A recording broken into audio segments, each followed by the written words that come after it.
Welcome back, YouTubers. All right, so for today's recipe, I have another dessert, and it is a Greek dessert. And I am going to be making a soufra. I have no idea if I'm pronouncing that correctly, but that is what I'm going to try and make. It's also been called a crinkle cake. It's made with phyllo dough and a fruit and a custard. So I think it's going to be fairly easy out of all the research I've done on it. I think I've come up with a nice combination. So that's what I'm going to show you guys how to do today is how to make a soufra. Like I said, custard dessert should be fairly simple. So let's get to it and start baking.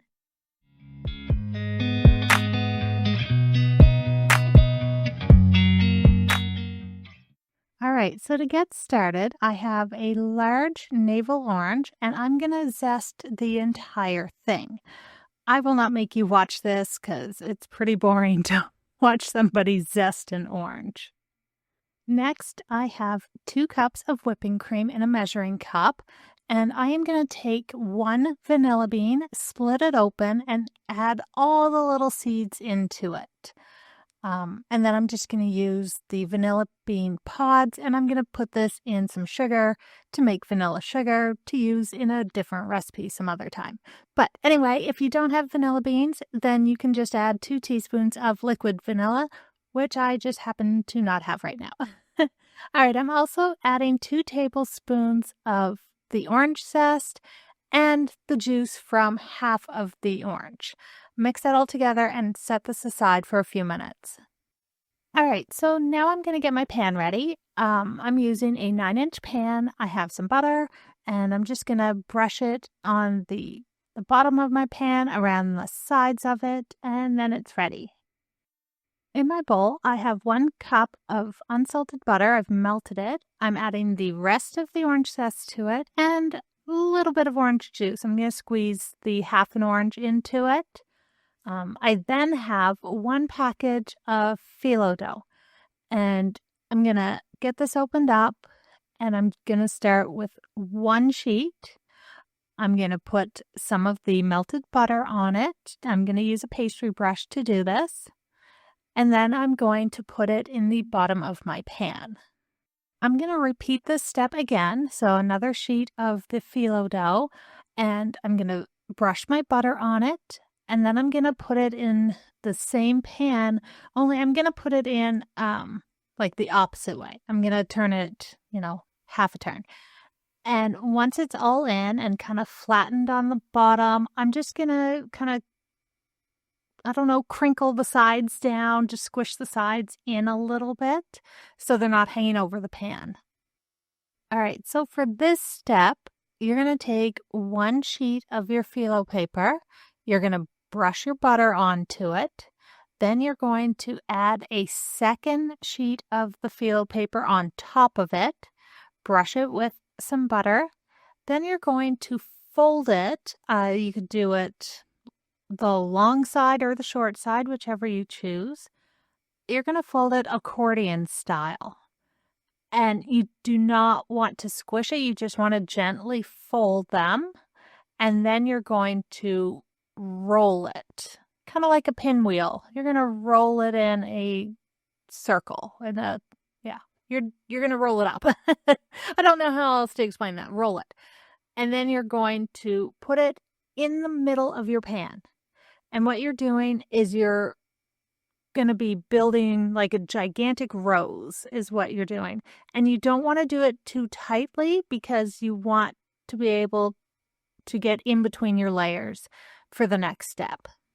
So you're going to repeat this process until all of your phyllo dough is used up. All right, so for this next step, you're going to preheat your oven to 350 degrees Fahrenheit. And before you put this in the oven, you're going to just kind of separate your layers a little bit just to give them a little bit of space, a little airflow. You want there to be room for to allow them to puff up just a little bit and for when we add our fruit into it. All right, so you're going to bake it for approximately 10 to 15 minutes just to give it a pre-bake. You don't want it like golden brown or anything. You're just pre-baking it. So just before you pop it in the oven, whatever butter you have left, just brush it on top of it and then put it in the oven. While your soufra is pre-baking, you're going to get your peaches ready. And I am using roughly 4 peaches. Mine are really small, so 4 of them. If you have big peaches, you might only need like 2, maybe 3. Anyway, you're going to slice your peaches. You're probably going to need lots of them because you want to stick as many of them as you can in between the layers of phyllo dough.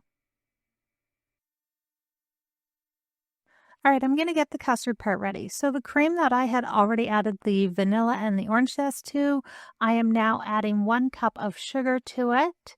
And then in a separate bowl, I am going to add 5 eggs. And I'm doing it in a separate bowl in case I get a shell in them so that it's easier to pick it out. All right, then I'm going to whisk my eggs just a little bit and start pouring in the cream and mix it all together. Then I'm going to put it all back into the measuring cup only because it'll be easier to pour it from the measuring cup. This part is going to be a little bit tedious. You're going to start putting all of your sliced peaches in between as many layers of your phyllo dough as you possibly can. So I took my first one and my first peach slice, I rolled it up and put it right in the middle.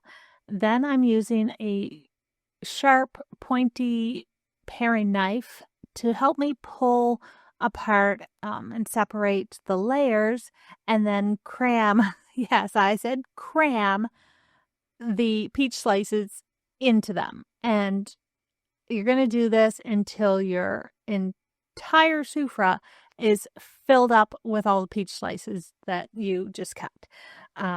It's going to be tedious, so be prepared to just sit there and pull apart all the layers and add your peaches into them. Okay, so that part is done.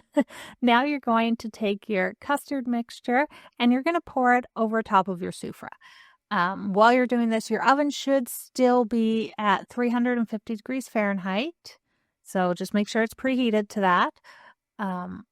You're going to try and like pull your layers apart a little bit so that you can get as much of the custard mixture in between all of those layers. You want it to really soak into it, get in between all the layers. You don't want it to be too dry, so add as much of it as you can. I'm having a bit of a hard time. I should have probably made this in a bigger pan. But anyway, you're then going to put this on a baking sheet just in case it bubbles over a little bit.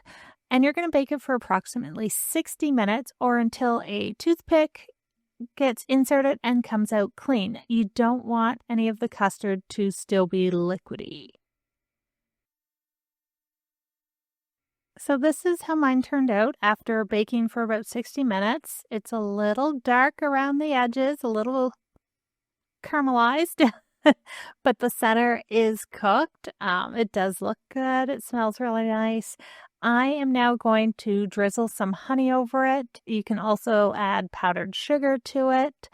Whichever you choose to do, or you don't have to do anything. You could eat it with some whipped cream or some ice cream. It's up to you what you would like to do with it.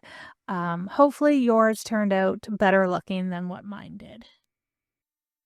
All right, so I'm a little disappointed in how this turned out. My husband, on the other hand, thinks it turned out really great. He loves it. I'm way more critical. So first of all, baking it, it got really dark. So the edges are all very sort of caramelized and crunchy, and the bottom is a little dark as well. And that's because as it was baking, the middle just, it wouldn't set. Everywhere else was setting and baking beautifully, but the middle just wouldn't. Eventually it did, but I wasn't happy with how it baked. The other thing is all of that, custard I had made that I showed you guys and told you how much to make, it didn't soak in. So I didn't use it all and I had a lot left over. And I was very disappointed that I had so much left over. And my husband had suggested that I just put it in a pot and cook it, turn it into a sauce. So that's what I did. And I made sure, because it had raw eggs, I made sure I cooked it to a temperature of over 160 degrees Fahrenheit so that they were safe. And it actually turned into a really beautiful sauce. The orange flavor is amazing. So that was a really great suggestion. I'm glad he suggested to do that. So then what I did is I took my slice of my little cake here, my soufra, and like, for one, it's beautiful. You can see all the little layers. Lovely. It turned out really nice in that aspect. The peaches are a little too thin because they just kind of like mushed up. I should have done them a lot thicker and I didn't realize that. But what I did then, my husband, thank God for him sometimes, he really has some good suggestions. He said to just take the sauce and pour it on top. Not drizzle, pour it on top. He wanted a lot of the sauce.